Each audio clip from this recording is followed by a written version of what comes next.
The review for the worst Spider-Man movie ever made has been canceled. I'm sure you understand. Please enjoy this replacement as your feature presentation.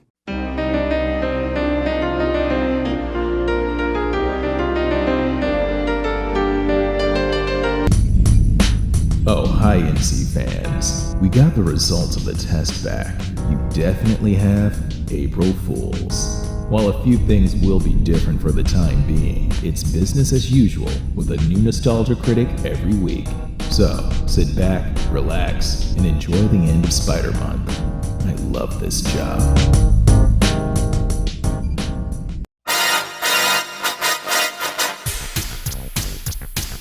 Thank God we're done with Spider-Month. Doing this song has really sucked ass. Did we ever run even once? Nope, just own it and be it done. Oh fuck! Let's never do this again. Hello, I'm the Nostalgia Critic guy. Remember it? What the hell just happened? I've done it! Doc Ock? I've crossed dimensions to finally get my revenge on Spider-Man. Well, that's not cool. You messed up my location! Do you know how crazy people get if that backdrop changes? Silence! Okay. According to my calculations, Spider-Man should be in the corner of your office right now. Ha! Wrong there, Doc Schlock! Oh, wait, he's just a hint over. Oh, yeah, that checks out. Perfect! Torture him with all your might. Dude, I'm not doing that! I've reviewed a film and get in the way! Yeah, just do your review exactly as planned. What? Why would that torture him? Because I can never capture the actual Spider-Man, so I just made a humanized version of The Amazing Spider-Man 2. Well, he's the humanized version of Amazing Spider-Man 2? We're gonna have so many sequels. This will be the best start to a cinematic universe yet. Oh, now I get it. Hats off, this is very evil. I know, just review the film normally and I'll finally have my revenge on Spider-Man. You mean the humanized version of The Amazing Spider-Man 2? That's 15 syllables, Spider-Man, that's 3. So much easier. I didn't think of it that way, I'm sorry. I accept your apology. After that, can you put my universe back the way it was? We'll see what happens. Oh, right, we'll see what happens. So, I'm a big hit, right? Everybody loves me? Sit down. I am sitting down. Sit down in a more depressing way. That'll do.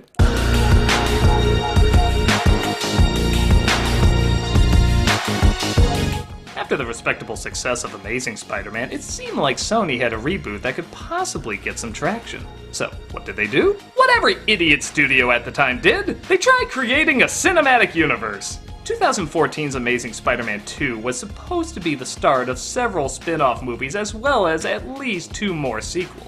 This meant they didn't need those pesky writers who combine social stress and psychological pain with epically fantastic elements. That's not what Spider-Man is, stupid! No. Bring in the dicks who did the Transformer films, Legend of Zorro, and nailed their own cinematic universe with The Mummy. And let me tell you, this feels like a script from the dicks who did the Transformer films, The Legend of Zorro, and Dark Universes Part 1 of 1. While Spider-Man 3 certainly did a lot of wrong, it at least felt contained in the same universe as the other 2. This one feels like 5 different styles from 5 different movies, and none of them I want to see have a cinematic universe. So, how could a more gritty and down-to-earth Spider-Man go to the only Spider-Man movie to get a rotten score on Rotten Tomatoes? The only one to get a rotten score? Yeah, but that's just from people who like movies. That doesn't help. Okay, it's from people who hate movies. That's somehow worse. Okay, just shut up, do as I say, and we'll get through this, alright? Hey, that's what we were told every day on set. Let's wrap up Spider-Month with The Amazing Spider-Man 2. The film opens with Peter's parents leaving him with his aunt and uncle after their house is broken into. Oh, sorry, that was the first movie. Let me try this again. The film opens with Peter's parents leaving him with his aunt and uncle after their house is broken into. Yeah, we kinda already know this. Next you're gonna remind us that they died in a plane crash. You have 80 million subplots in this. We don't need a previously on Spider-Man. I mean, didn't it go without saying they were murdered and didn't die in an accident? Although given their response time, maybe it was just incompetence. We're gonna be alright, okay? Just sit with me. Nice warning, honey. Behind you would have been nice. Haha, too late, the shitty script's uploaded. They're gonna make a movie out of this turd. After that wasted 7 minutes, which doesn't sound too bad, but trust me, you'll wish they used it more wisely. We see Spider-Man, played again by Andrew Garfield, giving some pretty kick-ass swinging scenes.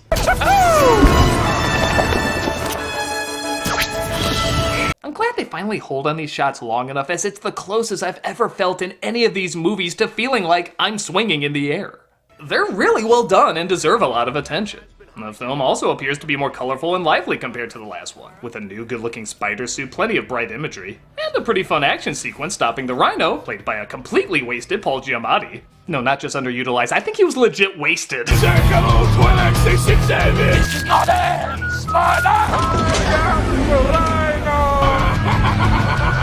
There was a tasting last night, yes. Who's robbing precious cargo? Hey, my name is Spider-Man. You can call me Webhead, you can call me Amazing. Not a shaker. Well, this is a legit funny moment. Let's cut to all the lives he could have saved if he wasn't doing his Comedy Store routine. One-liners are fine, but save people first! Heads up, watch out! Not that one. You can put him back. You alright? Just Spider-Man. This is Max Dillon, played by Jamie Foxx. He's a nobody. I'm aware of this because he verbally clarifies he's a nobody. I'm a nobody. You're somebody. Well, that villain's set up. Let's go to another subplot. Disappointing ghost memes. That's not the only distraction. We have Gwen Stacy, played again by Emma Stone, in a strange montage giving a graduation speech about bad foreshadowing. I know we all think that we're immortal. What makes life valuable is that it ends. So don't waste it living someone else's life. I guess what I'm saying is that burial site over there looks really nice. Back to me being alive! Because even if we fall short, Hey, too soon. what better way is there to live? Spider-Man stops the Rhino, or whatever he's doing to him here. This is not it! You know his frown flipped as a perfect Joker smile? All joy will dim when he leaves acting. And he makes it just in time for graduation. Aunt May, played again by Sally Field, congratulates Peter, but the guy known for giving long-winded rants is kept silent again with his disapproving look. I feel like every look Garfield gives in this movie is his first reaction to a Tobey Maguire meme. Okay, I promise that's the last Maguire meme joke. No, I don't. We get the classic will they, won't they stuff between Peter and Gwen, which, if this was the other films, I would hate, but these two not only talk honestly about what they're going through so they can figure out their problems like smart people. It's my father, isn't it? I promised him that I would keep away from you. How can I do this? What does this make me? But they also have legit chemistry, maybe because they were dating in real life when this was being filmed. Also, Mark Webb did romances before doing these movies, so it kinda makes sense that these would be done well. Even if they do kinda distract from essential movie plot points. I can't lose you too. Because you can't lose me. We can't be together. Hey, remember Uncle Ben? Maybe I should find his killer. Nah, let's do this Edward Nygma thing instead. Spidey! But is someone celebrating my birthday today? That's why you're here. You remember my birthday. I like to thank the Academy for forgetting about this performance. Yeah, Jamie Foxx is a great actor and comedian, but this film highlights neither of those. He's just every obsessed geek character you've seen in a million movies. Nothing about him stands out because there's not enough time to give him anything that stands out. You know, Spider-Man saved my life one time. He said he needed me. I gotta tell Peter not to save everyone. Sometimes if a truck is heading towards him, let nature take its course. We're introduced to Dane DeHaan as Harry Osborn, because we're a half hour in and we still don't have all our main players yet, who's visiting his father Norman, played by Chris Cooper, because he heard Giamatti was embarrassingly sidelined, so he figured get in on the action too. Retroviral hyperplasia. This is not how I imagined I would die. Yeah, did they ever find a cure for green goblinitis? Funny how he's only in this film a minute and I already wish he was the one flying around on the glider instead of this pipsqueak. But to his credit, Dane DeHaan is one of those actors who both gets worse and better the more you watch him. He's another one of those actors that nobody really talks like. What was Dad thinking? I don't know how. That is the Osborn way. And I don't know why. Fairy godmother. I need his blood. Hi. He's a hybrid of Leonardo DiCaprio, Keanu Reeves, and every Culkin child known to man. I kinda love him the more I watch him. You're a fraud, Spider-Man! It gets even better when Peter consoles Harry after his father dies. Yeah, didn't you know they're like the oldest of friends, even though he was never mentioned in the first film? He's so in the dark about this Oscorp place, even though he knew the son of the owner of it. He just forgot about it. It's like living in Chicago but never visiting the Sears Tower, and it's a person. And it gets even better. Just watch these two together. DeHaan's acting style is so different from Garfield's that they have extreme chemistry and no chemistry at the same time. It's kind of fascinating. And then Europe, you know? I went to Europe. I saw you. You got a lady? That's a question. What's her name? Who is she? It's complicated. Yeah, I don't do complicated. Honestly, it's like Sam Raimi came in just to direct his scenes alone. Dude, that whole model thing is so exhausting. I know. Now, this is embarrassing, but I once wrote you a play in high school. It doesn't match anything else. It's always odd, but it's always entertaining. So you're not that let down by the movie yet, right? I mean, the romance is good, the action is cool, and even Spider-Man has some touching scenes. This is a wind turbine. You made this? It's good as new, right? I'll walk you home. What's your name? Morgan. Yeah, I guess I did kind of forget some of the legit fun scenes in this movie. See? You don't have to focus on Max falling into a bunch of eels, getting electric powers, and convenient dental work. Oh yeah, this dumb shit. Yeah, everyone remembers this dumb shit. Max comes back to life from being electrocuted in an experiment, which tone-wise matches perfectly with this next scene.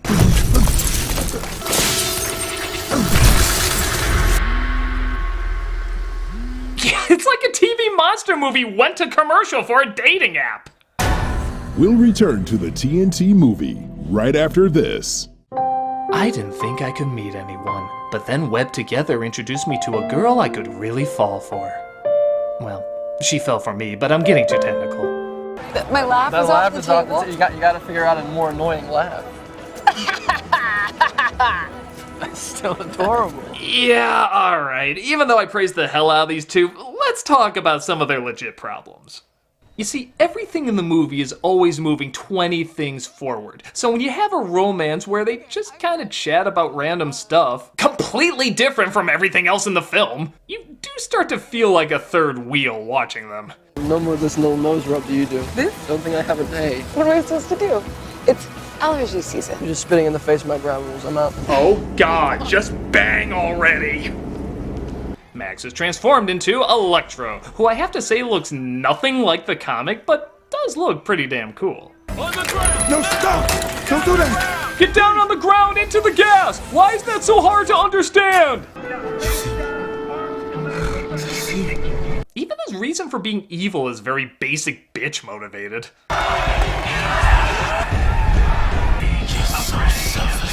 I want the attention! I want the attention!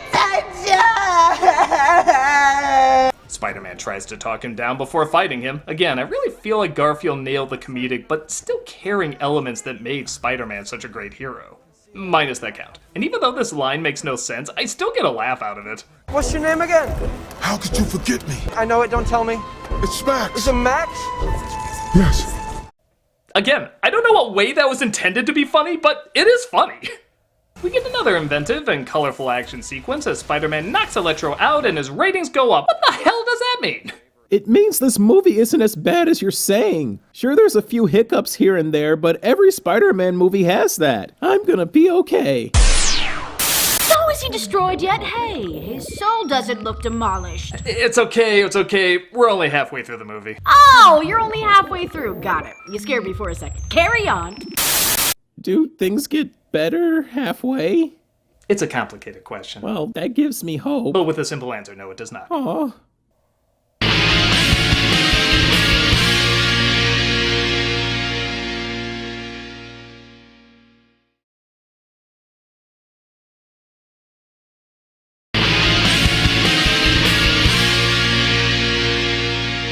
So not only does Peter discover Gwen is moving away to England, and he becomes obsessed with finding out what happened to his parents again, while also looking for Uncle Ben's killer. Wait, no, still nothing. But Harry discovers he's dying of the same disease as his father. This dialogue just flows. Yeah, right? Not really, Pete. I'm dying. But I think you can help save my life. He said that like he ran out of Fritos. I'm out. Pick some up. And I'm dying. But don't forget Fritos. I love Fritos. And I'm dying. But Fritos. And I'm dying. Harry says he thinks Spider-Man's blood can cure him as he can self-heal. Is that why he was getting cough medicine earlier? You know him. What? You took his picture. Oh, right, that's still a thing. They literally text us J. Jonah Jameson's cameo. I can't believe I forgot. Gwen discovers they're trying to keep Max's connection to Oscorp a secret and hides from security, trying to track her down. This is the maintenance closet. This is the most cliched hiding place. This I'm is the sorry. stupidest I hiding didn't place. take us to the Bahamas of Listen. hiding places. I'm so glad I introduced you to. Peter provides a pretty funny diversion for Gwen to escape, and we see where they're keeping Max. What killed the dinosaurs? The Ice Age! Actually, are you sure we're not in that movie right now? I'm here to study you, to understand what you are. See, here's the thing. This whole German mad scientist torturing Dr. Nightcrawler Manhattan here, I'd be fine with in a Spider-Man movie. If the whole movie was like this. You want to go for the crazy Guillermo del Toro, Terry Gilliam thing? Have at it. But this doesn't match with this, doesn't match with this. And each one is bringing a full script's worth of content to the table. Even when a scene does take its time, you're so jolted by the fast pace of everything else, you can't get comfortable with it. Meaning you're less likely to let a scene sit with you. Like this one, for example, when he's talking to Aunt May. The truth is your parents left you here on our doorstep. Your Uncle Ben and I. Uncle who? Oh yeah, I will find his killer, or not. I was the one, me, who has to take nursing classes with 22-year-old kids so I can pay for you to go to college, and I don't know how to do this. This emotional moment seems like a good time to work in that spy stuff again. 2 government men came to see us. The genetics research that your father was doing with Norman Osborn was very valuable. See what I mean? These just don't go. It's like in Godfather if he was like, look how they massacred my boy. By the way, the secret government information that spies might be asking you about, don't ever let them find the microchip. My boy! Later, Spider-Man drops by Harry's home to talk about using his blood to cure him. You talk to Peter? Yep. I want to help you, Mr. Osborn. I really, really do. Now, Harry has no idea that this is Peter, but honestly, how couldn't he? Everything from his voice to his demeanor to how he holds himself, you can practically see his face that always looks like he just read a mean tweet from a Maguire fan. What kind of geniuses are you two supposed to be? Alright, how much? Name it. You want a boat? You want a plane? A spider plane does sound cool. Your blood can't make me die more. But it could do something worse. Peter says he won't give Harry the blood because it'll either kill him or make him too powerful. This makes no fucking sense. Okay, here's my theory. There's a later scene where Peter finds out his father's blood is the key to making a lot of these experiments work. And his father did this because he found out Oscorp couldn't be trusted as they wanted to weaponize what he was working on. I think that scene was originally written to go before this scene, because it would give Peter a reason not to trust Oscorp and the son of the man who wanted to weaponize his father's work. But with those scenes in the order that they are, he just looks like a dick.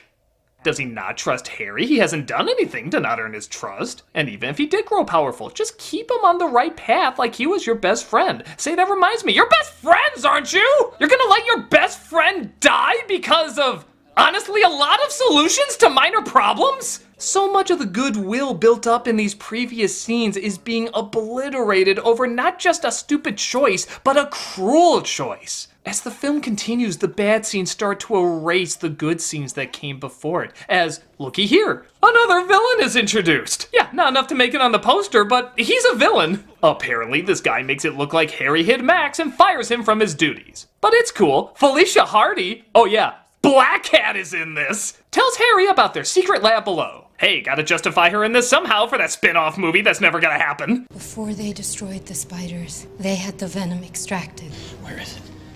Somewhere in the building. I know, because my father designed this building. Did you know a firecracker down the garbage chute will blow this place up?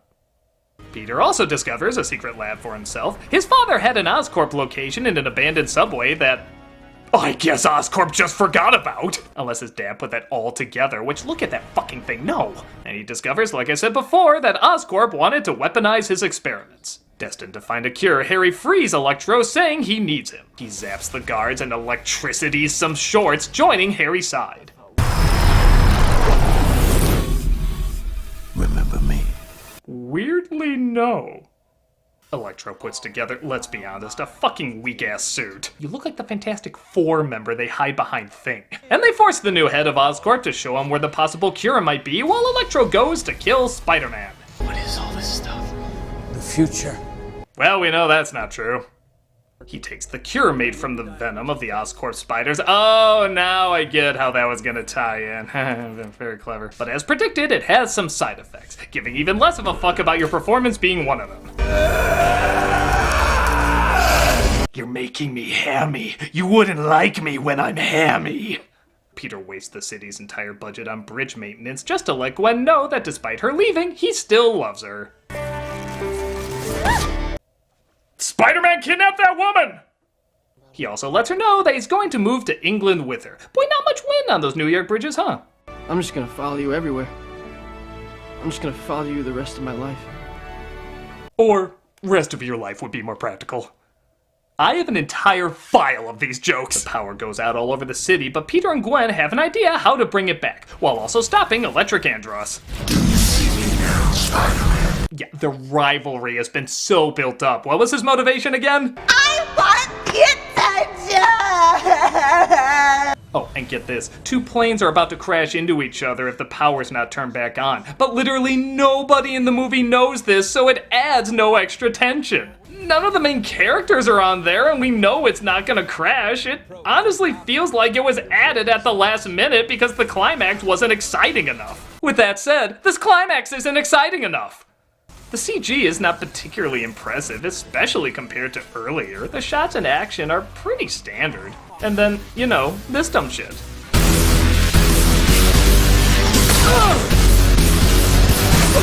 Down came the goblin and took the spider out.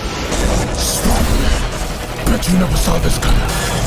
Again, great Electro writing.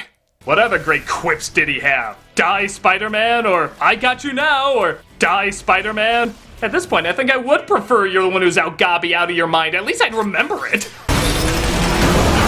Gwen shows up, Leary gives the audience his facial reaction, and the two of them finally defeat Electro. Oh, and the two planes were saved, because I know that was at the height of your worries. See, that wasn't so bad. A little underwhelming and crowded, but it wasn't anything that bad. Oh no. No. Don't do this. Go back. Stay out of this movie. Oh, God. Oh, God, indeed. Not since Mila Kunis as the Wicked Witch, Rosie O'Donnell as Betty Rubble, or Vince Vaughn as Norman Bates has a famous character ever looked so... not right. You were my friend, and you betrayed me! Sometimes something can be so stupid it's funny. This is just so stupid it's stupid. Look at me! There's less than 20 minutes of the movie left, and another villain has been thrown into the mix. Arguably, Spider-Man's most famous villain, and he gets 1/9 of the movie to shine. Oh no. This is bad. This is very bad. Spider-Man fights Harry, slowly turning into Mr. Bean, but Gwen gets tossed, and Spider-Man's web hand tries to catch her. As fans of the comic have deduced, and movie fans are tired of having hammered in, Spider-Man is unable to save her, and she dies. No, please.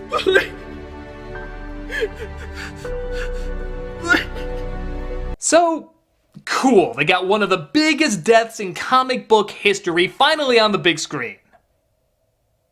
So why does it feel so empty? I don't want to see her go. I like seeing her and Peter interact. But somehow this just doesn't feel warranted. Why? A couple reasons. First off, in the comic, this happened over a long-building rivalry. When Joker killed Robin in, God, any version of Batman, it's not done by a villain who just popped up. It's done by one who's been established for some time. It's a rivalry burning and burning and burning, and this was the final explosion it amounted to. Not, by the way, I'm the Green Goblin, why? Second, aside from that sloppy speech in the intro, the movie doesn't really support this happening either. Take Star Trek II. What's it about? It's about getting older but holding on to your youth, sacrificing to stay alive but facing the inevitability of death. Some things you can escape, others you can't. All these themes are spread out throughout the movie, so it makes sense when a main character dies in it. What's Amazing Spider-Man 2 about? parent spies, gliders that millionaires shouldn't know how to use, rhino people, Navi nightlights. It's too cluttered to be about anything.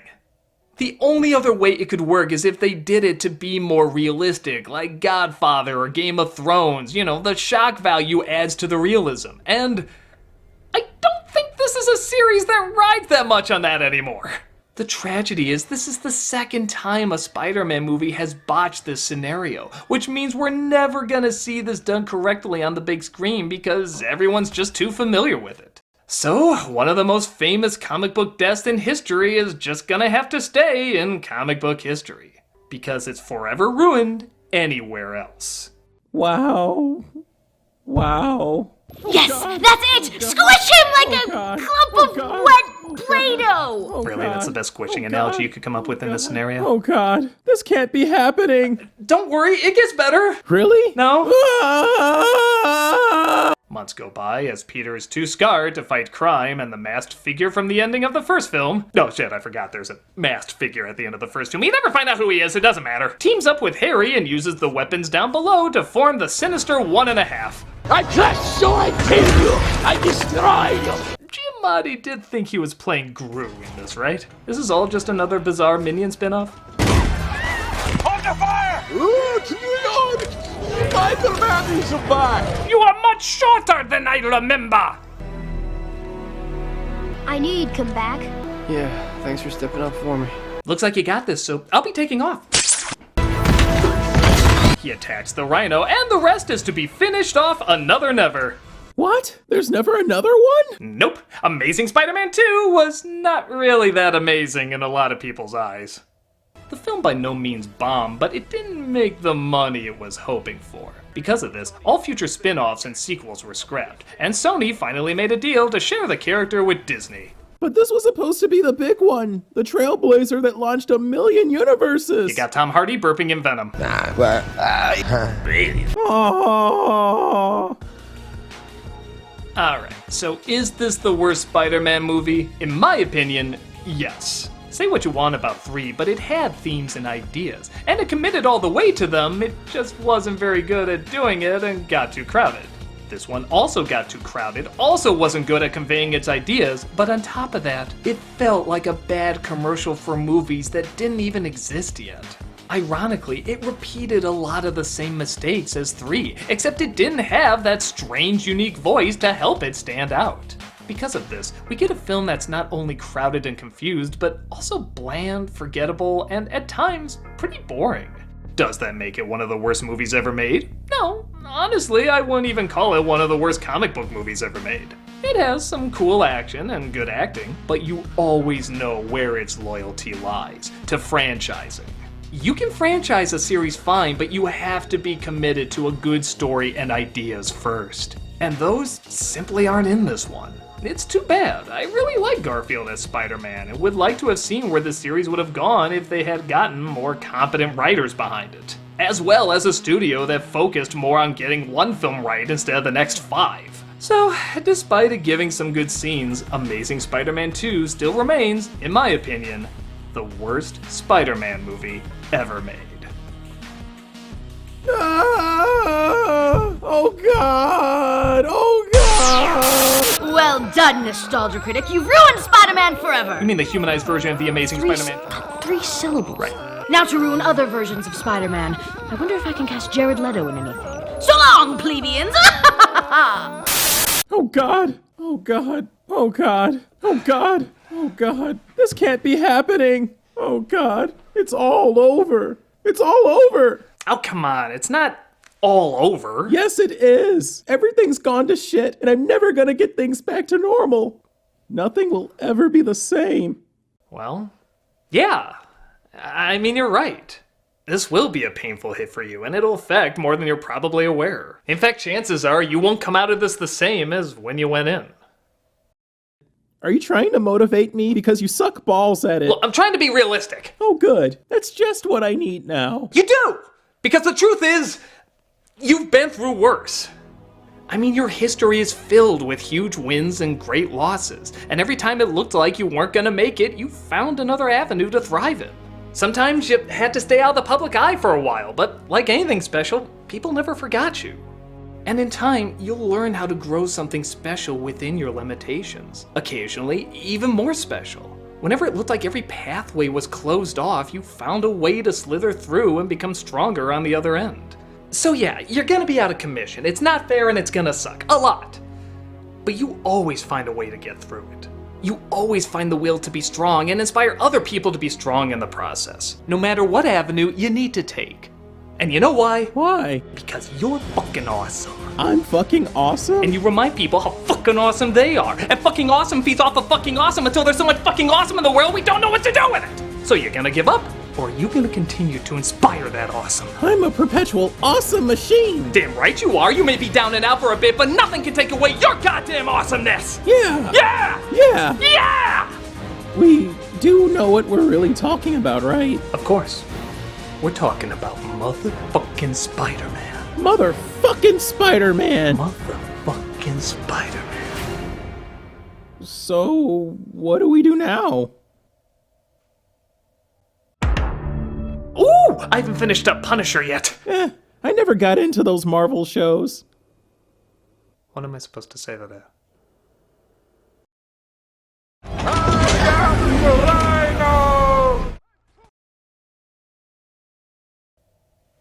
Man, you guys went to some extreme measures to get that wall back.